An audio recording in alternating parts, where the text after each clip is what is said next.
At kayo naman po, mga ninong at ninang, mga kamag-anak, mga magulang, nasabi ko naman yung magulang, mga ninong at ninang, mga kamag-anak, mga kababayan. Kayo ay bukas parang salitang gapit bilang mag-asawa sa mata ng Diyos at hindi po na. Opo. Sasagot po tayo ulit. Meron po ba tumututo sa kasalang ito? Wala po. Wala po. Kung wala, hinihiling ko ngayon kung katapatan niyo hiya, hindi ng dami siya sa isa.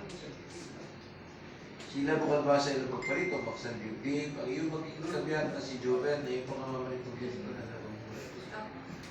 Joven, bukal ba sa ilang pagparito, baksan bibig, ang iyong magiging kabihan na Sheila na yung pangamamanitong dito na nalungkulay. Joven at Sheila, nakanda pa kayo bumanat sa inyong pananagutan sa loob sa pamasan niyo araw-araw ng mga supling, nagkakalob ng Panginoon ko sa inyo kung sila niyo palangin bilang mabuti mga yan sa atin.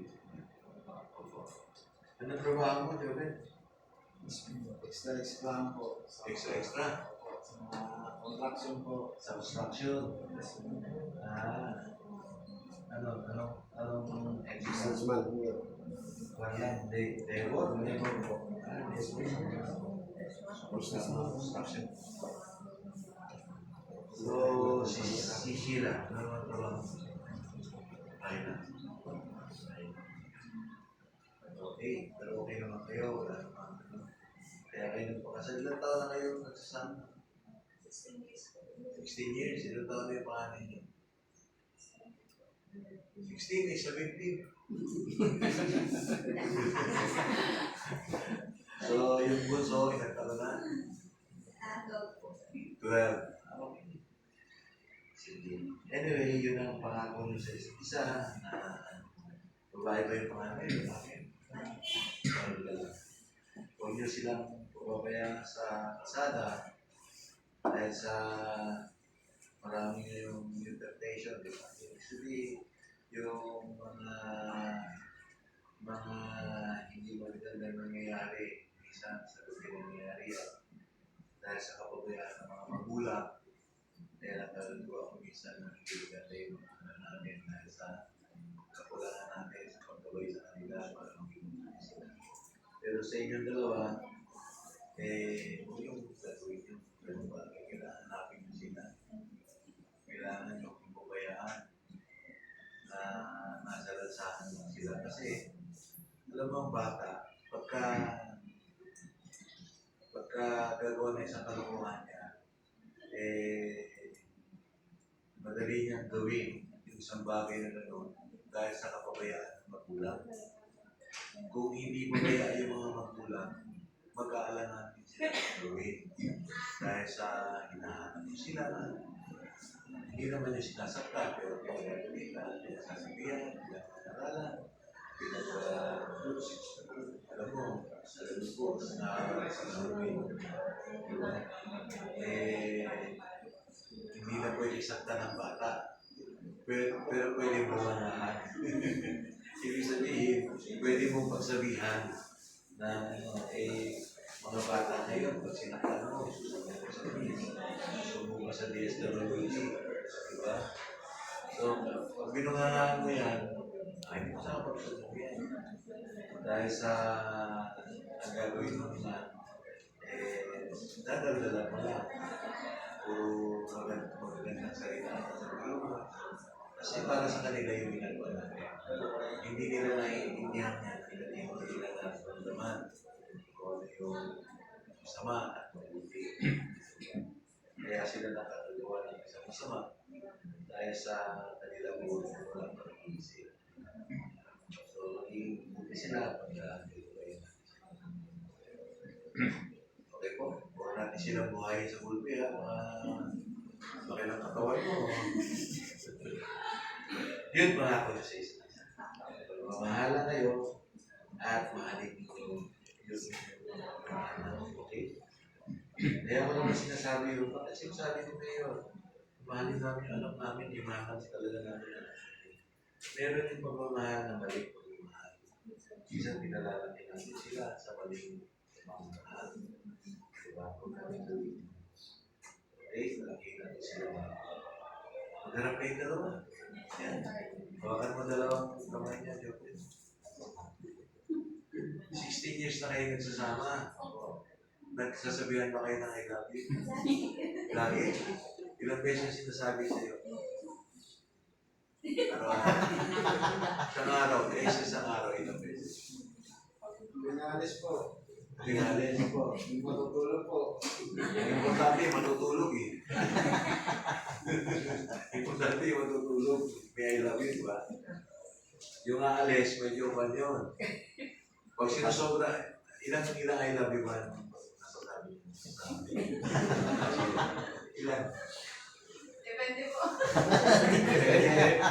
Depende sa may kasalanan. Pag may kasalanan, dumaramin. Di ba?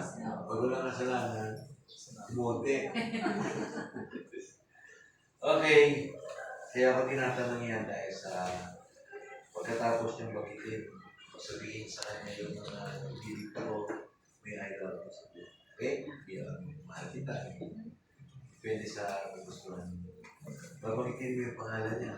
Sabihin ka sa kanya. Ano ba tawag mo sa kanya? Mahal po. Mahal. Marami yan.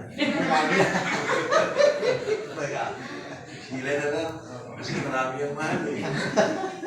Magkamali ka man, tatama ka pa rin eh. Pag sinabi mo Sheila, Salamat. at nagkamali ka ng ibang pangalan, eh, nabanggit mo eh, April, iba na yun. Bakit ba April nasabi ko? Okay, babanggitin mo pangalan niya, Sheila. Sheila. Tinatanggap sila. Maging aking babae. Sa Sa hirap at ginawa. hirap at Sa dusa at ibay. sa Ikaw lamang ang aking ibig. sa lang At itinatanging kayo ito ng aking buhay. at tinatawag sa gusto ng aking buhay. Kaya Sa ng parang gusto ka sabihin kay Sheila. yung puso na naman. Makaasa pa. Ayun. Nagalit. Ay, Sheila. Joke yan. Ginagawa kita. Pag-ingami ka sa sa hirap at ginawa. Sa dusa at bigay. Ikaw lamang ating tinatay at bugtong natin buhay. Ngayon at magpakain. Walang reklamo. Walang reklamo siya. Ha? Tama po po. Ganun ba? Kailangan, sabihin mo sa kanya, bago kayo makasal, yung mga reklamo mo. Wala. Mabait niya. Magandang ikinom. Uwi ka na maaga. Talagang uwi maaga. Huwag ka titingin sa ibang babae. Tumama din ako, no? May sexy po eh.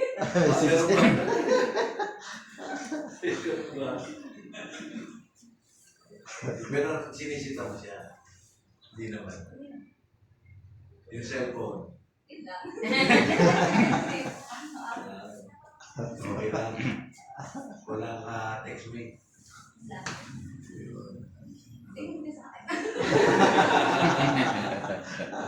Pagtuwid, wala. Wala talaga reklamo, ha? Wala po. Yun. Tapos maganda, wala reklamo. Pag may reklamo sa barangay. Okay? So, narinig nyo sa isa't isa yung pangako ninyo na magmamahalan kayo pangako. Joel at Sheila, isuot nyo sa isa't isa ang singsing na ito bilang sa isa't ninyong wagas na pag-ibig at katawa. Suot mo kay Joel, suot mo sa kanyang singsing na sa kanya, di ba? Yan. So, itutok mo lang, babamitin mo yung pangalan niya, Sheila. Sila. Kailan may tapos na sila? Kailangan Suot mo at pakaingatan so magpangingatan. ang singsing na ito. Sisunod. Kasi ang tanda namin po, Isang tandang ating aming katapat. at katapat. Sabihin ko ulit sa kanya. Mahal na mahal kita. Dalawa ka na, sila. Jobel. Kailan ba hindi kita tatansin? Suot mo pa kayo na. Ang sising na ito. Kasi ang tanda na aking pag-ibig. At katapatan. Ano yan, ha? Okay, hindi ka na mag-ibig ng kamay mo. Hindi na natin atin dito. I-cross mo yung kamay mo. Yan, ikaw din sa ilalim. Yan. Patong. Yan, ganyan lang yun. So, pag-isip mo ang pangalan niya, sila.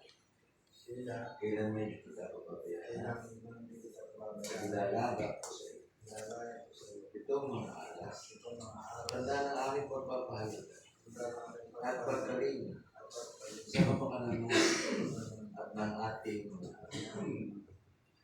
baka naman sila yung lalagyan ng pera yan. Baka mo dalawang kamay din sila.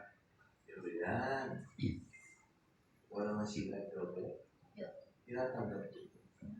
At nangangako, magiging katulong mo sa wastong paggamit at pangasiwaan ang ating kabuhayan. Okay? Ano mo na ulit? Hawakan mo dalawang kamay niya ulit. Yan. Pakinggan yung mga iigis sa sanito, yung susundan. Ayon sa pamamagitan ng kapangyarihan at pinagkalugsanan ng batas sa Republika ng Pilipinas bilang punong bayan ng Diyos. Ay pinagbubugot ko kayo bilang asawa sa mata ng Diyos. Congratulations sa inyong dalawa. Ngayon kayo kasal na. Jobel. Kiss kay, ikaw muna. Huwag kang susugod. Siya ang kikis ko. Okay? Ibibigay ko lang gano'n. Ayun. Kaya mo ako niya. Okay, Joel, kiss kay Sheila. Yun. Nagsabi ka pa. Ayun.